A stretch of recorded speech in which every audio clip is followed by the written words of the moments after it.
The woman behind the counter was already shaking her head before I finished my sentence. That one? Sir, I appreciate your interest, but honestly, he's a lost cause.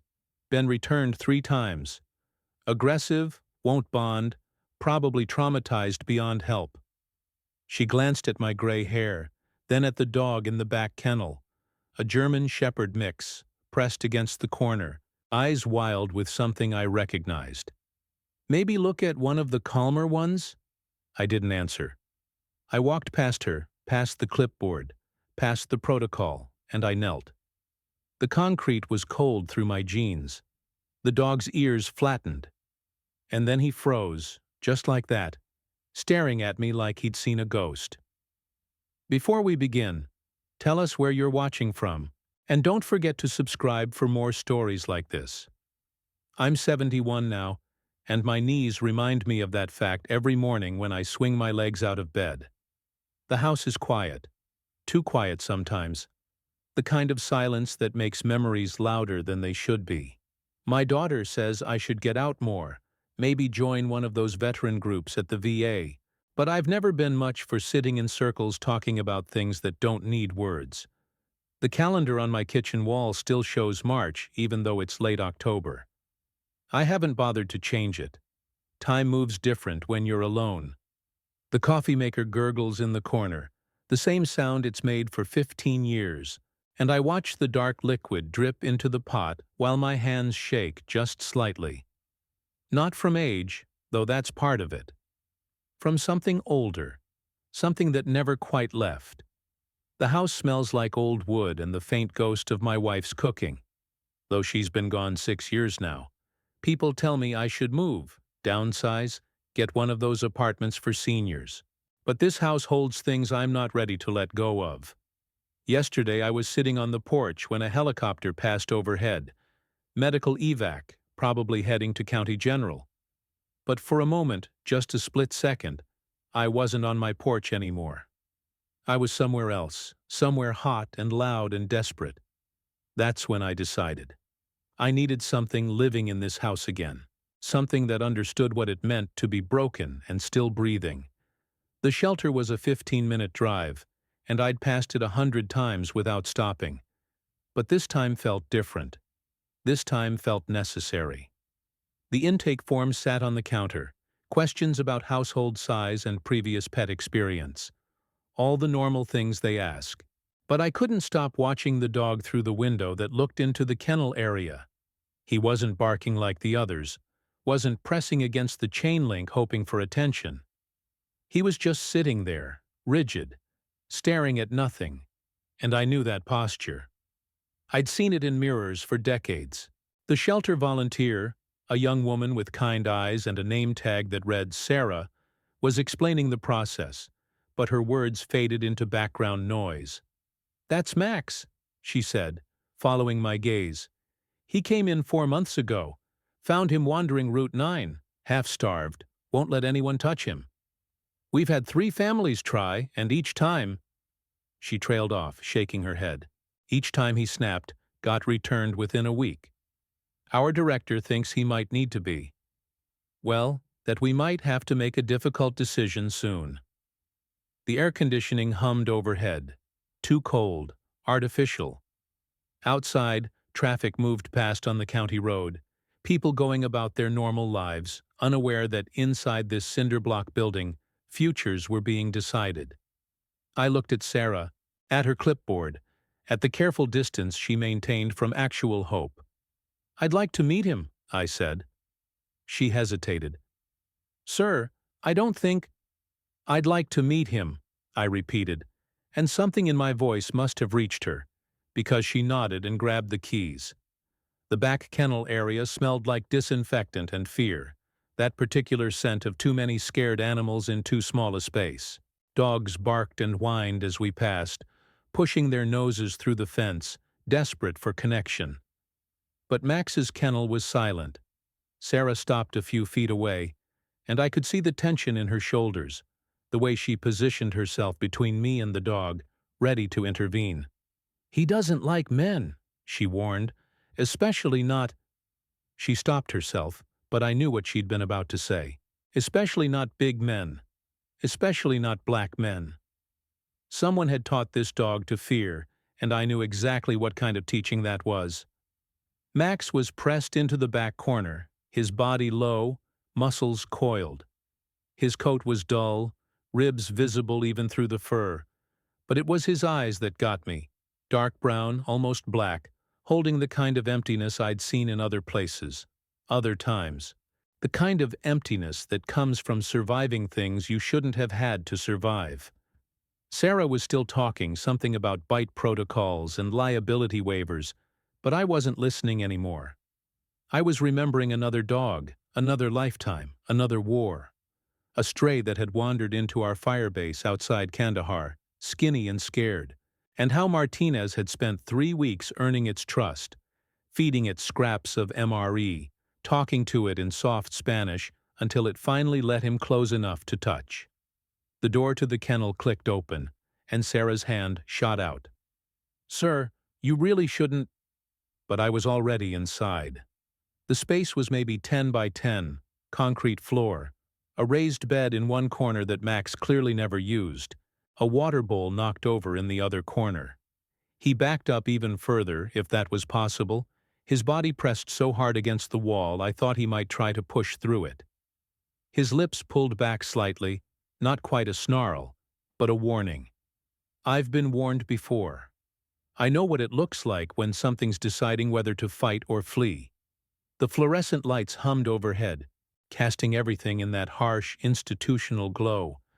I could hear Sarah breathing behind me, quick and shallow, could feel her fear radiating like heat.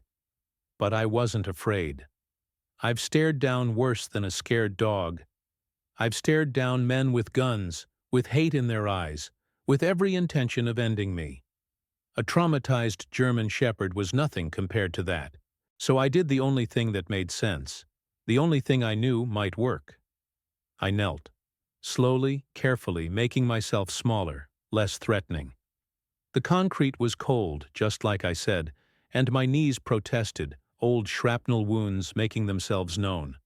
But I stayed down, eye level, no sudden moves, no words, just presence. And that's when it happened. Max froze. Not the frozen of fear, but something else. Something deeper. His ears, which had been flat against his skull, lifted slightly. His body, coiled tight as a spring, loosened by a fraction. And his eyes, those dark, empty eyes, focused on me with an intensity that was almost painful. I could see him processing, calculating, trying to understand what made me different from all the others who'd come before. His nose twitched, catching my scent.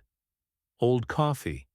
The soap I'd used that morning, something underneath that I couldn't name, but that he seemed to recognize. We stayed like that, locked in some kind of understanding that had no words, no explanation. Just recognition. The kind of recognition that happens when two survivors meet and know, without speaking, what the other has been through. His breathing changed, slowed from that quick, panicked rhythm to something more controlled. I watched his ribcage expand and contract, watched the tension in his shoulders ease by increments so small that Sarah probably couldn't see them. But I could. I could see everything, because I'd been him. I'd been the one in the corner, waiting to see if the next person through the door was going to hurt me or help me. I'd been the one calculating distances, exits, possibilities. I'd been the one deciding whether survival meant fighting or surrendering. Sarah's voice came from behind me, careful, confused. I've never seen him do that before. Her words seemed to come from very far away, like she was speaking through water. I still didn't move, didn't break eye contact, didn't do anything that might shatter this fragile moment of connection. My knees were screaming now, bone grinding against concrete, old injuries protesting in ways that would leave me limping for days. But I stayed, because I knew what this moment meant. I knew what it cost Max to hold still instead of running, to look at me instead of away, to even consider the possibility that maybe, just maybe, I wasn't a threat. I didn't respond to Sarah. Couldn't respond. Because I was somewhere else now, the way I sometimes am when something triggers the old memories. The kennel disappeared, replaced by heat and dust, and the taste of copper in the back of my throat. The fluorescent lights became the white-hot sun of a Kandahar afternoon, the kind of heat that made your brain feel slow and stupid, that made every decision feel like it was happening through molasses. I was kneeling in sand, not concrete, and the shape in front of me wasn't a dog but a boy, maybe 12, maybe younger, hard to tell with the malnutrition and the fear carved into every line of his face. His clothes were torn, dust-covered, and his hands were empty but raised, palms out, in that universal gesture of surrender. Or maybe pleading. It was hard to tell the difference sometimes. He'd been hiding in the rubble of what used to be a school, and my unit had been sweeping the area, looking for insurgents, weapons, anything that might justify the airstrike from the night before. The airstrike that had killed 17 people, including 6 children. The airstrike that command insisted was a legitimate target. The airstrike that I'd spent all night trying not to think about. I'd seen the boy first, just a flash of movement among the broken concrete and twisted rebar. My finger had been on the trigger, trained response, muscle memory, the thing they drill into you until it's automatic. But something made me stop, made me raise my hand to signal the others to hold, made me look closer, because I knew that look, that frozen, desperate animal look of something that had survived too much. I'd seen it before.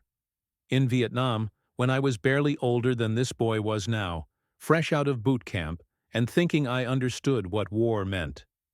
I'd seen it in the faces of villagers caught between us and the Viet Cong, trying to figure out which side was more likely to kill them. I'd seen it in the mirror after my first firefight, after I'd learned that survival sometimes meant doing things you couldn't take back. And I was seeing it now, in this boy's eyes, and I knew that if I made the wrong move, if I let my training override my humanity, I'd be crossing a line I couldn't uncross. The memory shifted, the way they do, bleeding into other memories, other moments. The boy in Kandahar became the boy in Saigon, became the recruit at Fort Bragg, became every version of myself that had ever been afraid. I was 23 years old, standing in the mess hall at Fort Bragg while 3 white soldiers blocked my path. "Lost boy?" one of them said, and the word hung in the air like a slap. Boy, not soldier, not sergeant, not even my name. Just boy. I wasn't a boy. I was a soldier, same as them, wearing the same uniform, carrying the same oath. But that didn't matter. The uniform didn't protect me from that word, from the weight of everything it carried. Centuries of it, generations of it, all condensed into one syllable designed to diminish, to reduce, to remind me that some people would never see me as equal, no matter what I accomplished. My hands had tightened on the tray I was holding, knuckles going white with the effort of not reacting, not giving them what they wanted. Because that's what they wanted. A reaction, an excuse, something they could point to and say, "See, we knew he was trouble." The other soldiers in the mess hall watched and did nothing. Some looked uncomfortable, shifting in their seats, but comfort didn't translate to action. It never did. And I'd stood there, taking it, swallowing the rage, packing it down deep where it couldn't hurt anyone, including me, where it couldn't prove them right. That's what they didn't understand about men like me, about men who looked like me, who'd grown up learning that anger was a luxury we couldn't afford. We learned to transform rage into something else, into discipline, into excellence, into the kind of quiet competence that couldn't be denied, even when it couldn't be acknowledged. I'd learned to survive, to endure, to prove myself again and again while pretending it didn't cost me anything. But it had cost me. God, it had cost me. It cost me in the sleepless nights, in the jaw pain from clenching my teeth, in the ulcer I developed at 25. It cost me in relationships that failed because I couldn't explain why I couldn't just let things go, why I carried everything so tight and close. It cost me in the way I raised my daughter, trying to prepare her for a world that would judge her before knowing her, while also trying not to burden her with my own accumulated weight. And it cost me in moments like this, 40 years later, kneeling on cold concrete in a dog shelter, still carrying all of it. Still feeling the eyes on my back, still proving, still surviving. The kennel came back into focus, the fluorescent lights, the concrete, the smell of disinfectant. Max was still frozen, still staring, and I realized my hand had moved, just slightly, extended toward him.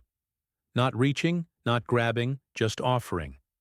Palm up, empty, vulnerable. Sarah's voice seemed to come from very far away. "Sir, I really don't think you should—" "It's okay," I said, and my voice came out rougher than I intended. "It's okay, boy. I know. I know what they did. I know what it feels like." Max's nose twitched. One step forward. Just one. So small Sarah probably didn't even notice. But I did. I noticed everything. The way his weight shifted from his back legs to his front. The way his tail, which had been tucked tight against his body, loosened by a fraction of an inch. The way his breathing changed from shallow and fast to something deeper, more controlled. He was deciding. The same way I'd decided, all those years ago, whether to trust Martinez when he'd offered me backup on a patrol everyone knew was a suicide mission. The same way I'd decided whether to trust the medic who'd pulled me out of the Humvee after the IED, whose hands had been gentle even when mine had been trying to fight him off in shock and confusion. Minutes passed. Maybe 5, maybe 20. Time did that thing it does in moments of significance, stretching and compressing until it became meaningless. My knees were screaming now, old injuries making themselves known in sharp, insistent ways. But I didn't move, didn't shift, didn't break the connection. And then Max took another step, and another, until he was close enough that I could see the scars hidden in his fur, thin white lines around his muzzle, a healed wound on his shoulder, the places where something or someone had hurt him. His nose extended toward my hand, not touching, just breathing in my scent, learning me. I thought about all the things scent carries: fear, anger, violence, but also calm, patience, understanding. What did I smell like to this dog? Did he smell the gun oil that never quite washed out of my skin, even decades after I'd last held a rifle? Did he smell the bourbon I didn't drink anymore, but that probably still lived in my pores? Or did he smell something else? Something that told him I was safe, that I was broken in the same ways he was broken, that I understood. His nose touched my palm. The lightest contact, barely there, but enough. Sarah gasped. I heard it, registered it, filed it away. But my focus was entirely on Max, on this moment, on the trust being offered and received. "Good boy," I whispered. "Good boy. You're okay now. You're safe." And maybe I was talking to him. Or maybe I was talking to myself, to that 23-year-old soldier standing in the mess hall, to that 30-year-old sergeant crouched in the rubble of Kandahar, to every version of myself that had learned to survive in a world that didn't always want me to. Max's tail moved, just once. A tiny wag, barely perceptible. But it was there. Sarah was crying now. I could hear it in her breath. "I can't believe it," she said. 4 months. 4 months, and he never let anyone touch him. I still didn't move. My hand stayed where it was, palm up, while Max continued his investigation, his nose moving up my wrist, my forearm, learning the map of my scars. And I let him, because that's what you do when something broken recognizes something broken. You let them see. You let them know they're not alone. The paperwork took an hour. Sarah kept glancing back at the kennel where Max had finally laid down, his head on his paws, still watching me through the glass. The director came out, a stern-looking woman in her 50s who Sarah said never approved difficult adoptions, but who took one look at Max's posture and signed off without a word.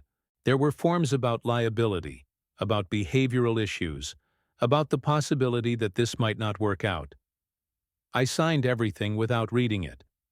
They gave me a leash, a collar, a folder full of medical records and training resources. None of it mattered. What mattered was the moment when I walked back into that kennel, and Max stood up, not backing away, not freezing, just standing, waiting. I clipped the leash to the collar they'd put on him months ago, and we walked out together. Through the shelter, past the other kennels, out into the parking lot where my truck waited. Max balked at the truck door, but I didn't force it. I just opened the door and waited, the same way I'd waited in the kennel. And after a minute, maybe two, he jumped in, sat in the passenger seat, looked at me like he was asking a question. "Home," I said. "We're going home." The drive was quiet.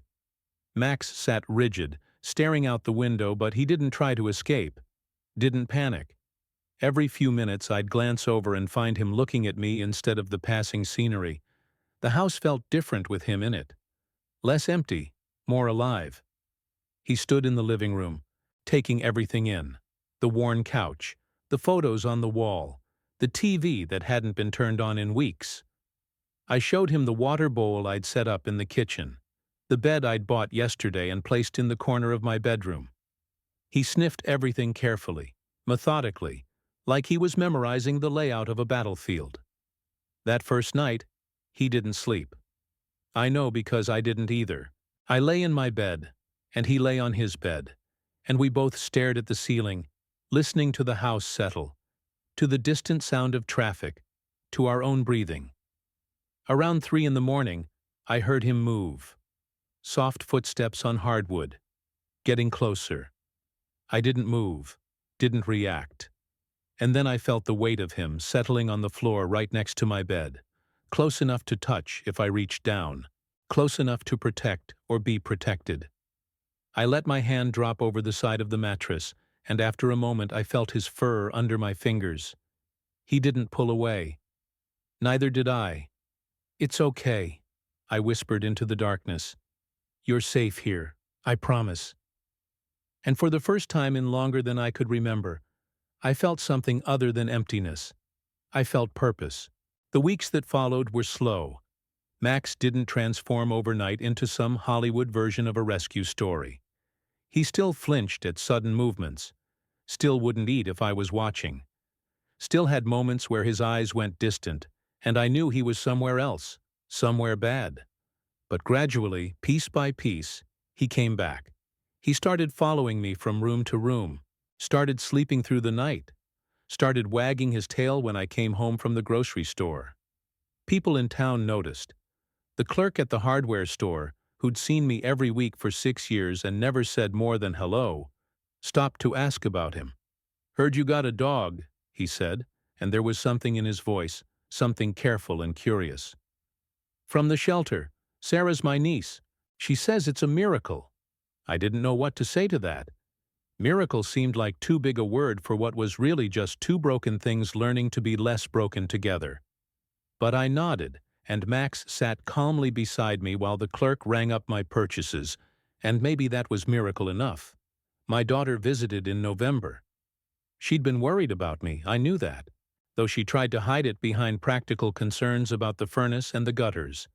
But when she saw Max, saw the way he stayed close to me, the way I talked to him while I made coffee, something in her face softened. "Dad," she said quietly, "you look better, more like yourself." I wasn't sure I'd ever really known who myself was, but I was starting to figure it out. Winter came hard that year, the kind of cold that gets into your bones and doesn't leave. Max and I developed routines.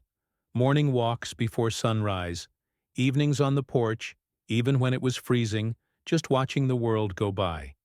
He started playing, carefully at first, just picking up a stick in the yard, then bringing it back when I called. Simple things. Things that probably seemed meaningless to anyone watching. But they weren't meaningless to me. Every wag of his tail, every moment of trust, Every time he chose to stay close instead of keeping his distance, it all meant something. It meant healing was possible. It meant survival wasn't the end of the story. One night in December, I woke up from a nightmare I'd had 1,000 times before. The usual scenario: trapped in the Humvee, flames, screaming, the smell of burning rubber and worse things. I sat up gasping, sweat-soaked, my heart hammering in my chest. And Max was there. Not just in the room, but on the bed, pressed against my side, his head in my lap, his brown eyes looking up at me with something that looked like understanding. I buried my hands in his fur and cried. Really cried, for the first time since my wife's funeral. And he stayed, didn't move, just breathed with me until the nightmare faded and the morning came. The director from the shelter called in January. I almost didn't answer. I don't like phone calls, never have. But Max was watching me with those eyes, and somehow that made me brave. "Mr. Coleman," she said, and I could hear the smile in her voice. "I'm calling to check on Max. We like to follow up on our difficult cases." Difficult cases. I looked at Max, who was lying in a patch of sunlight by the window, content and calm. "He's not difficult," I said. "He never was. He was just scared." There was a pause. Then, "Sarah told me what happened. The way he responded to you. In 15 years of running this shelter, I've never seen anything like it." I didn't know what to say to that either. So I told her the truth. Maybe he just needed someone who understood. Another pause. Longer this time. "Mr. Coleman, would you be interested in volunteering? We have other dogs like Max, other cases we call lost causes, I think. I think they might benefit from meeting you." I looked at Max again. Thought about that moment in the kennel, that recognition, that understanding. Thought about how many other scared, broken things were out there, waiting for someone to kneel down and see them as something other than a problem to be solved. "Yeah," I said. "Yeah, I'd be interested in that." I started going to the shelter twice a week, Tuesday and Thursday mornings, 9 to noon. At first I didn't know what I was doing, just sitting with the dogs that no one else wanted to sit with. The ones with fear in their eyes and scars on their bodies. The ones labeled aggressive or traumatized or too much work. I'd sit in their kennels the way I'd sat in Max's, quiet and patient, letting them come to me or not come to me, whatever they needed. And slowly, impossibly, it started working. A pit bull named Duke, who'd been used in fights. 3 weeks of sitting with him before he let me touch him. But when he finally did, he melted. An old German shepherd named Lady who'd been abandoned when her owner died. She took to me immediately, like she recognized something familiar. A mixed-breed puppy who'd been abused so badly he'd lost an eye. He took the longest, almost 2 months, but eventually he learned that hands could be gentle.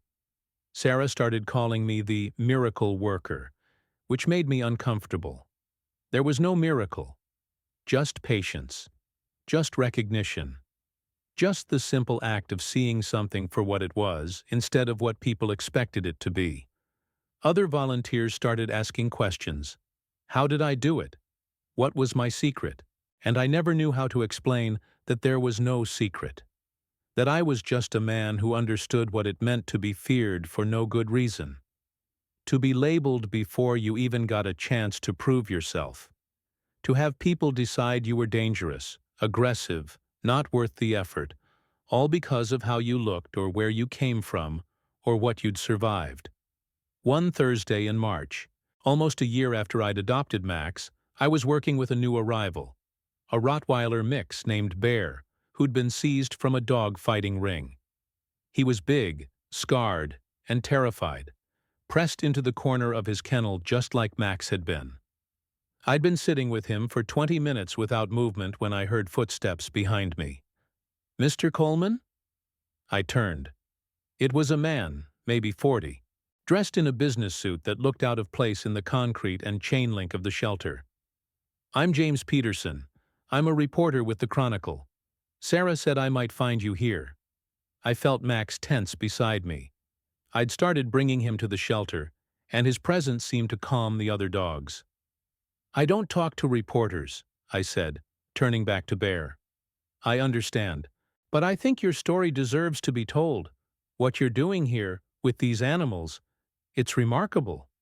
It's not remarkable, I said, keeping my voice low and steady for Bear's sake.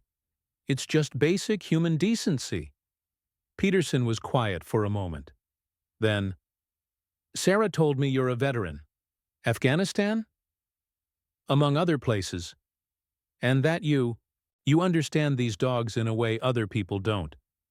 I finally looked at him again. Really looked. He had kind eyes, but there was something else there too. Curiosity, yes, but also a kind of hunger. The hunger of someone looking for a story, for something to package and sell. And I understood, in that moment, why I couldn't let him tell it. You want to know why I can reach these dogs, I said, and my voice came out harder than I intended. You want to know the secret? Peterson nodded eagerly, pulling out his phone to record. I waved it away. No recording, just listen. He put the phone away. These dogs have been hurt, abused, abandoned, taught that the world is cruel and that people can't be trusted. They've survived things they shouldn't have survived, and now everyone looks at them and sees a problem. Sees something dangerous, something that needs to be controlled or eliminated. I stood up slowly, my knees protesting. Bear watched me but didn't cower. Progress. I spent my whole military career being that dog. Being the one people looked at and saw a threat before they saw a soldier. Being the one who had to work twice as hard to prove I was half as good. Being the one who survived things that should have killed me, and then came home to find out that survival wasn't enough. That I'd always be seen as dangerous first, human second. Peterson's face had gone pale. Mr. Coleman, so yeah, I understand these dogs, because I've lived it. And the secret? There is no secret. You just have to see them. Really see them. Not as problems to be solved, but as beings who've suffered and deserve a second chance. I whistled softly, and Max came to my side. Now, if you'll excuse me, I have work to do. Peterson left, but his visit stayed with me. That night, sitting on the porch with Max at my feet, I thought about everything I'd said. Everything I'd survived. My wife used to tell me I was too hard on myself, that I carried too much weight. But how do you put down weight that's been pressed into your bones? How do you forget the times you were called boy in a room full of soldiers? How do you forget the fellow sergeant who refused to follow your orders because he didn't take commands from your kind? How do you forget the Medal of Valor they gave you for saving those same men who'd spent 6 months making your life hell? And how even that medal didn't change the way some of them looked at you? The helicopter passed overhead again, just like it had that day in October. But this time, I didn't flinch. This time I just watched it go, its lights blinking in the darkness, and thought about all the things that helicopter could mean. Emergency, salvation, escape, threat. It was all a matter of perspective, all a matter of what you'd learned to see. Max shifted against my leg, and I reached down to scratch behind his ears. He leaned into the touch, trusting, grateful. We're doing okay, aren't we? I said to him. We're figuring it out. His tail thumped twice against the porch boards. Agreement. Or maybe just acknowledgement that figuring it out was enough. The nightmares didn't stop. I need to be clear about that, because this isn't one of those stories where love conquers all and healing is complete and everything ties up neat and clean. The nightmares still came, still left me gasping and disoriented in the dark hours before dawn. My hands still shook sometimes. I still had days where the weight of everything, the war, the losses, the years of fighting to be seen as human, pressed down so hard I couldn't get out of bed. But Max was there, and the shelter work was there, and my daughter called every Sunday. And somehow, that was enough. Not to fix me, I don't think I'll ever be fixed, don't know if fixed is even the right goal, but to make the brokenness bearable, to give it purpose. One day in late spring, I was at the shelter when a family came in. Mom, Dad, 2 kids, looking for a dog. Sarah showed them the friendly ones first, the labs and the beagles and the mixed breeds who loved everyone. But the youngest kid, a boy maybe 7 or 8, wandered off. I found him standing in front of Bear's kennel. Bear, who'd made so much progress but still had moments where the fear came back, where his eyes went hard and distant. "That's a scary dog," the boy said. But he didn't sound scared. He sounded curious. "He's not scary," I said, kneeling down beside the boy. "He's scared. There's a difference." The boy looked at me, then back at Bear. "How do you know?" "Because I used to be scared like that too, and I needed someone to see past it, to see who I really was underneath." We stood there for a minute, the boy and me and Max, looking at Bear. And then Bear did something he'd never done before. He walked to the front of the kennel and sat down, calm and patient, looking at the boy with something that might have been hope. The family adopted Bear that day. I helped them understand what he needed: patience, consistency, someone who could see past the scars to the gentle soul underneath. The boy promised to take care of him, and I believed him. Something in his eyes told me he meant it. After they left, Sarah found me sitting in the now empty kennel. "You okay?" she asked. I thought about that question. Was I okay? I was 71 years old, with shrapnel still embedded in my left leg and nightmares that would probably never fully fade. I'd spent most of my life fighting wars, some overseas, some in mess halls and barracks and the everyday spaces where prejudice lived. I'd been broken and put back together so many times I'd lost count. But I had Max. I had this work. I had the knowledge that Bear was going home with a family who'd give him a chance. "Yeah," I said. "Yeah, I'm okay." And I meant it. Not okay like everything was fine, but okay like I'd found a way to keep going. Okay like the brokenness had become something I could live with. Maybe even something I could use to help others. That night, the Chronicle article came out. Peterson had written it anyway, despite our conversation, or maybe because of it. He'd titled it, "The Man Who Speaks to Lost Causes." I read it on my phone while Max snored softly beside me. It was good, I had to admit. He'd captured something true, even if he'd gotten some of the details wrong. But the best part was the end, where he'd quoted me without permission. "There are no lost causes, only people who've stopped looking." My phone rang within an hour. Then again, and again. The shelter. Other shelters. A rescue organization 3 counties over. Everyone wanted to know if I could help, if I could work with their difficult cases, if I could teach others how to do what I did. It was overwhelming and terrifying, and, in a strange way, exactly what I needed. Over the next year, I trained 12 volunteers, taught them the basics: patience, respect, the importance of seeing an animal's fear instead of just their reaction to it. Some of them got it immediately. Others took longer. But they all learned. The first volunteer I trained was a young woman named Maria, barely out of college, full of enthusiasm but no idea what she was walking into. I took her to meet Duke, the pit bull who'd been used in fights, and I watched her face change as she saw the scars, the broken teeth, the way he cowered when anyone raised their voice. "He looks so scary," she whispered. "He is scared," I corrected. "There's a difference. What you're seeing as aggression is actually terror. He's been hurt so many times that he's learned to make himself big and loud to survive. But inside he's just waiting for someone to prove that gentle is possible." It took Maria 3 weeks to understand what I meant. 3 weeks of sitting quietly with Duke, of not expecting anything, of just being present.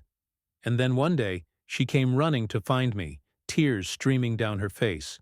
"He let me touch him," she said. "He actually let me touch him." I nodded. Now you know. Now you understand what's possible when you stop trying to fix something and just try to see it. The others learned in their own ways, at their own pace. There was Robert, a retired firefighter who thought he had all the answers until he met Lady and realized that strength wasn't always about forcing outcomes. There was Jennifer, who'd lost her own dog to cancer and found that healing others helped heal herself. There was Marcus, a kid from the community college who reminded me of myself at that age, angry at the world but trying to channel it into something good. I spent hours with each of them, not just teaching technique, but helping them understand the philosophy behind it. That trauma creates patterns. That fear builds walls. That trust can't be demanded, only offered. That sometimes the most powerful thing you can do is nothing at all. Just sit. Just wait. Just be present without agenda. And slowly, the adoption rates for the difficult dogs started climbing. Dogs that would have been put down were going to homes. Dogs that had been given up on were getting second chances. The shelter director called it a revolution. I called it basic human decency. But watching it happen, seeing these animals transform from terrified shells into beings capable of joy again, that was something I couldn't put words to. That touched something in me that had been dormant for decades. Every adoption felt personal. Every success felt like a small redemption for all the times I'd been written off, dismissed, labeled as too difficult or too damaged to bother with. These dogs were proving what I'd always known, but could never quite articulate. That being broken doesn't mean being worthless. That survival should be honored, not pathologized. That second chances aren't about fixing what's broken, but about accepting it and finding ways to move forward anyway. My daughter came for Christmas that year. She brought her husband and my grandkids, two girls I didn't see often enough, who lived 3 states away and were growing up too fast. The oldest, Emma, was 8 now, sharp as a whip and full of questions. The youngest, Lily, was 5, and still believed in magic. They were nervous around Max at first, despite his gentle nature, and I understood why. He was a big dog with scars and a past, and their parents had probably warned them to be careful.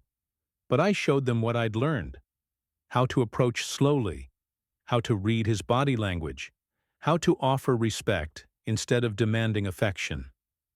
"See how his ears are forward?" I said to Emma, kneeling down beside her. "That means he's curious about you. If they were flat, that would mean he's scared. And see his tail. It's wagging low and slow. That's a gentle wag, not an excited one. He's saying he's interested, but not overwhelmed." Emma studied Max like he was a science project, her little face serious with concentration. "Can I pet him?" "Let him smell your hand first. Just hold it out, palm down, and let him come to you." She did, her hand trembling slightly with nervousness and excitement. Max sniffed carefully, his nose working over her fingers, learning her scent. And then his tail wagged a little faster, and he leaned forward to press his head against her palm. Emma's face lit up with a smile so bright it could have powered the house. Within an hour, both girls were sitting on the floor with him, giggling as he gently took treats from their hands, as careful with them as he'd learned to be with me. Lily was telling him stories about her school, about her teacher, about the cat they had at home that was very bossy. Max listened with the patience of a saint, his eyes soft, occasionally licking her hand when she paused for breath. My daughter stood in the doorway watching, and when I looked up and met her eyes, I saw something there I hadn't seen in years. Relief, maybe, or hope. She'd been worried about me for so long, ever since her mother died, watching me withdraw into this house, into silence, into the careful routine of a man just trying to make it through each day. "Dad," she said quietly, and I could hear the emotion in her voice. "I'm proud of you. Mom would be too." That hit me harder than I expected. Harder than incoming fire. Harder than any physical wound I'd ever taken. Because I hadn't been sure, hadn't let myself believe, that I was doing anything worth being proud of. I was just surviving, just trying to make the broken pieces fit together in some way that resembled a life. I had to turn away, pretend I was checking something in the kitchen, because tears were threatening, and I didn't want the girls to see their grandfather cry. Didn't want to burden them with the weight of adult emotions they were too young to carry. But Max followed me, the way he always did, pressed against my leg in the quiet of the kitchen. I put my hand on his head and breathed through it, the way I'd learned to breathe through panic attacks, through flashbacks, through all the moments when the past became more real than the present. My daughter appeared beside me, put her hand on my shoulder. "She'd be proud," she repeated softly, "not just of the dog thing, of you, of how you've kept going." I nodded, not trusting my voice. From the living room came the sound of the girls laughing, of Max's tail thumping against the hardwood floor. Simple sounds, ordinary sounds, the kind of sounds that had been absent from this house for too long. "I'm trying," I finally managed to say. "Some days it's hard, but I'm trying." "I know," she said. "That's what makes it count." That night, after the girls were in bed and my daughter and her husband were settled in the guest room, I sat on the porch with Max, looking up at stars that seemed impossibly far away. Survival, purpose, connection. Maybe that was all life really was. Finding ways to keep going and helping others do the same. The stars didn't have answers. They never did. But they were constant, and sometimes that was enough. The price of war doesn't end when the shooting stops. That's something they don't tell you in basic training. They don't tell you about the cost of carrying memories that won't stay buried. About waking up at 3 in the morning, 40 years later, still smelling the smoke and the blood and the burning metal. About the way your body remembers the weight of a rifle, even though you haven't held one in decades. About the scars that no one can see but that hurt worse than the ones that show. I paid that price. Still paying it. Some mornings I wake up and don't remember where I am, convinced I'm back in the jungle or the desert, or one of a dozen other places where death came close enough to touch. My wife used to know how to bring me back from those moments. She'd put her hand on my chest, over my heart, and say my name, my real name, the one my mother gave me, not the rank or the call sign. And slowly, slowly I'd remember. Remember that I was home, that I was safe, that the war was over even if my body didn't believe it. But she's gone now, and I have to find my way back alone. Or with Max, who seems to understand in his way, who presses against me in the dark until my breathing slows, until the present becomes more solid than the past. Some nights I sit on the porch and count helicopters until dawn, unable to sleep, unable to rest. I've tried explaining it to doctors at the VA. This thing where sleep feels like surrender, where closing my eyes means losing control, where the darkness behind my eyelids holds things I don't want to see. They prescribe pills that make me feel like I'm underwater, that dull the edges but also dull everything else. I take them sometimes. More often, I don't. My hands shake when I pour coffee. Not all the time, but enough. Enough that I've learned to fill the cup only halfway to avoid spilling. Enough that strangers sometimes notice and look away, uncomfortable with visible evidence of invisible wounds. My heart races when doors slam, when cars backfire, when any loud, sudden sound breaks the careful quiet I try to maintain. It's exhausting, this constant vigilance, this always being ready for threats that aren't there, this inability to convince my nervous system that the war ended decades ago. I carry pills for anxiety and pain, small orange bottles that rattle when I walk, a sound that's become so familiar I barely notice it anymore. There are days when getting out of bed feels like the hardest battle I've ever fought. Days when the weight of everything presses so heavy that breathing takes conscious effort. Days when I understand, with crystalline clarity, why some veterans don't make it. Why they choose the final exit. I've been there, closer than I like to admit. Closer than my daughter knows.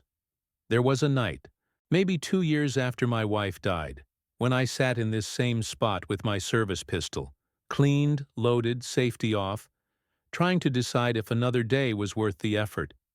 The only thing that stopped me was thinking about my daughter finding me, about my granddaughters asking questions their mother wouldn't know how to answer, about adding my name to a list that was already too long.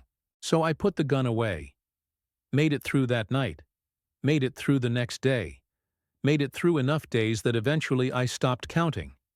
But I also carry something else now, something that took me decades to understand. I carry the knowledge that pain can have purpose, that survival can be transformed into service, that the same experiences that broke me can be used to help others who are broken. Every time I sit with a scared dog, I'm sitting with that 23-year-old soldier who didn't understand why his uniform didn't protect him from hate. Every time I show patience to an animal that's been taught to fear, I'm showing patience to every version of myself that learned to survive in a hostile world. It's not healing, exactly, but it's something. It's enough. The lesson, if there is one, isn't complicated. It's not about redemption or triumph or any of those big words people like to use when they talk about veteran stories. It's simpler than that. See people. Really see them. Not as problems or threats or statistics, but as beings who've survived and are still trying to figure out how to live. Every person you meet is carrying something heavy. Every person you meet has fought battles you know nothing about. And maybe, if we all took the time to kneel down, to make ourselves smaller, to offer patience instead of judgment, maybe then we'd realize there are no lost causes. Just causes we've lost sight of. I learned that from a dog who everyone said was too damaged to save. And before that, I learned it from a lifetime of being that dog, of being looked at and dismissed, of having to prove again and again that I was worth the effort of understanding. So when I tell you there's hope, I'm not being sentimental. I'm speaking from experience, from decades of surviving what shouldn't be survivable, from the knowledge that broken things can still be beautiful, still be valuable, still be worth the effort. You just have to be willing to see. The sun's going down now, painting the sky in shades of orange and purple that remind me of sunsets in places I try not to think about too much. Max is beside me, gray now around his muzzle, moving a little slower than he used to. We're both getting old, both running out of time in the way that all living things eventually do. But we have this moment, this porch, this quiet evening. The shelter called yesterday. Another dog, they said, found in terrible condition, aggressive, traumatized. No one can get near him. They wanted to know if I'd come in, if I'd try. I told them I'd be there Tuesday morning. Same as always. There's a photo on the mantel inside, one my daughter took last Christmas. Me sitting on the floor with Max and my granddaughters, all of us smiling. I look at that photo sometimes and barely recognize myself. Not because I've changed so much, but because the version of me in that photo looks content, peaceful. Like he's finally figured out that survival isn't about having all the answers. It's about showing up, being present, offering whatever small piece of understanding you can. The helicopter passes overhead. I don't flinch anymore. Just watch it go, its lights blinking against the darkening sky. Max's breathing is steady beside me. Somewhere in town, a dog is waiting in a kennel, scared and alone. Tuesday, I'll go sit with him. And maybe, if I'm patient enough, if I can show him that I see him, really see him, he'll take that first step forward. That first step toward trusting again. If this story found you at the right time, tell me where you're listening from. Sometimes sharing difficult memories helps carry the weight. And maybe, if you've got space in your life and your heart, think about the lost causes in your own community. The ones everyone's given up on. The ones labeled too difficult, too damaged, too much work. They're not lost. They're just waiting for someone to kneel down and really see them. Subscribe if you want to hear more stories like this. Stories about survival, about the quiet ways we heal, about the unexpected places we find purpose. But more than that, just remember, there are no lost causes, only people and animals who've stopped being seen. Be the one who sees. Be the one who kneels. Be the one who stays patient when everyone else walks away. That's how you change the world. One scared, broken soul at a time. Starting, maybe, with your own.